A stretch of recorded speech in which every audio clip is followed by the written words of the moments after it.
जय श्री राम दोस्तों, आप सभी का हमारे YouTube चैनल धर्म गंगा में स्वागत है। आज हम आपके लिए लेकर आए हैं बृहस्पतिवार की कथा। तो आइए दोस्तों सुनते हैं बृहस्पतिवार की कथा। किसी गांव में एक साहूकार रहता था जिसके घर में अन्न, वस्त्र और धन किसी की कोई कमी नहीं थी, परंतु उसकी स्त्री बहुत ही कृपण थी। किसी भिक्षार्थी को कुछ नहीं देती थी, सारे दिन घर के कामकाज में लगी रहती थी।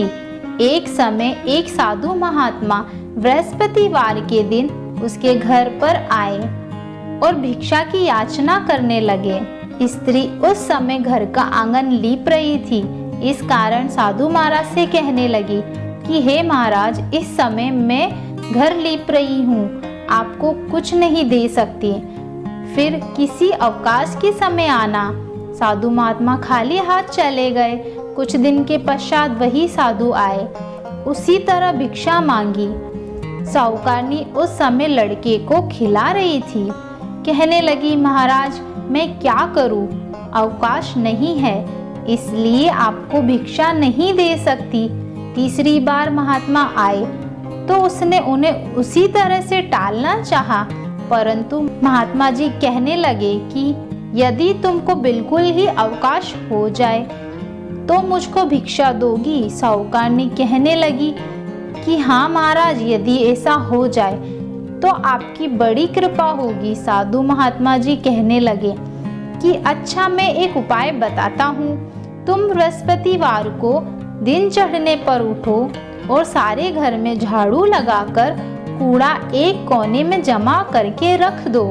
घर में चौका इत्यादि मत लगाओ।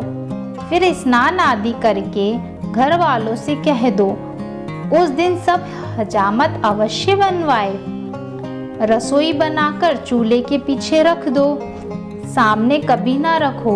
सायकाल को अंधेरा होने के बाद दीपक जलाया करो तथा बृहस्पतिवार को पीले वस्त्र मत धारण किया करो, ना पीले रंग की चीजों का भोजन किया करो।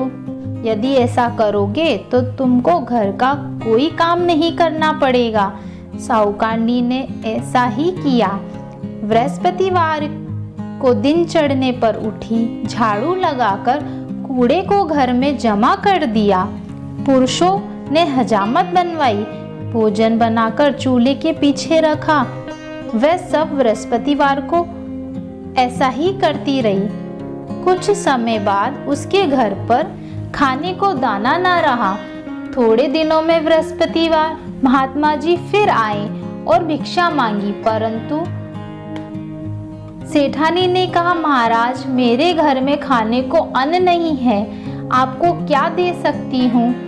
तब महात्मा जी ने कहा कि जब तुम्हारे घर में सब कुछ था तब भी तुम कुछ नहीं देती थी, अब पूरा पूरा अवकाश है तब भी कुछ नहीं दे रही हो, तुम क्या चाहती हो कहो।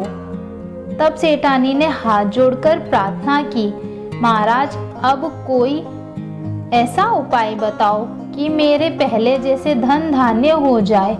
तब महात्मा जी को दया आई और बोले, बृहस्पतिवार को प्रातःकाल उठकर स्नान आदि से निवृत्त होकर गौ के गोबर से घर को लीपो तथा घर के पुरुष हजामत ना बनवाए।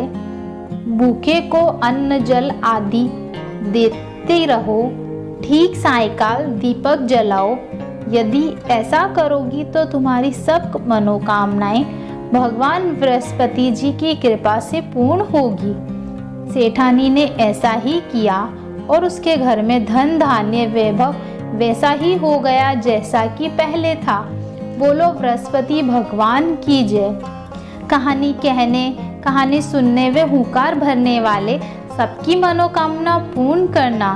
तो दोस्तों वीडियो अच्छी लगी हो तो हमारे चैनल को लाइक, शेयर और सब्सक्राइब करना ना भूलें। धन्यवाद।